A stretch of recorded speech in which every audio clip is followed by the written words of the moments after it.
If you're completely honest with yourself, a small part of you would feel relieved if tomorrow you woke up with the news of a new pandemic spreading across the world, infecting people, and the world descending into slow chaos. Not because you're a psychopath or you want to see people die and you want to see the world burn, but because you lost something which we all crave as human beings. And subconsciously, we all know that the fastest way to get it back is with the apocalypse.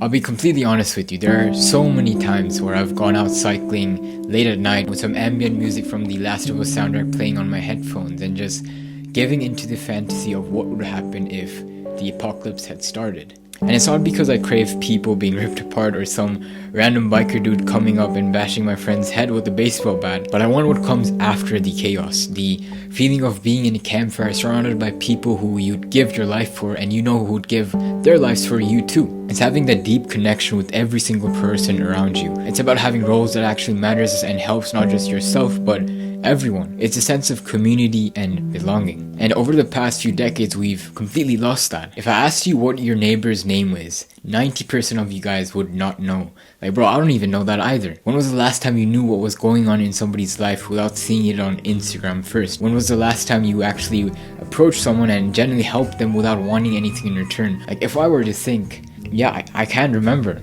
And that's what I'm saying. That's the problem with today's world. I'm not going to sugarcoat it. There's no purpose or meaning behind our lives anymore. Most of us go to work just for the paycheck, not because we truly care about what we're doing. I could name a list of people whom if I ask, hey, so what do you do for your job? And they'd be like, yeah, I do this, I do that.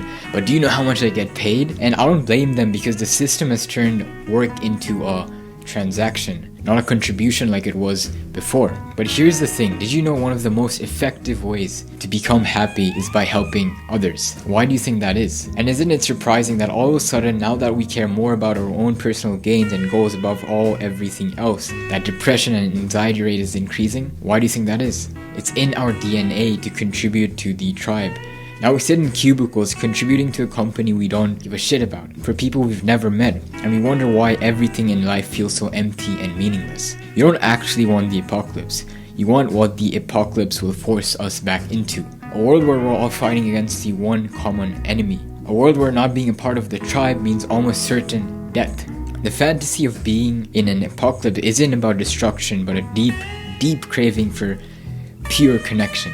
I always thought that self-improvement was about becoming the so-called best version of yourself and just grinding to make the most money and living a free life, but in reality, the true goal was always to help my parents out and to help other people. Keyword being other people. Parents, aka other people, aka community, your tribe. And for most of you, it's the same thing.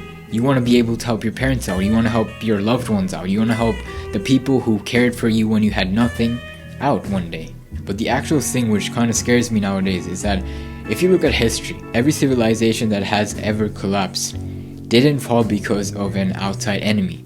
It might have been one of the reasons, but it wasn't the core reason. Whether it's the Roman Empire, the Great Mongol Empire, or the Ottoman Empire, they all fell from inside when people stopped caring about each other, when the tribe became every man for himself. And look around modern society, what do you see? We're more divided than ever, more isolated than ever, more every man for himself than ever. So maybe you don't need to wait for a virus for the apocalypse to announce itself. Maybe the apocalypse has already started and we're yet to notice it.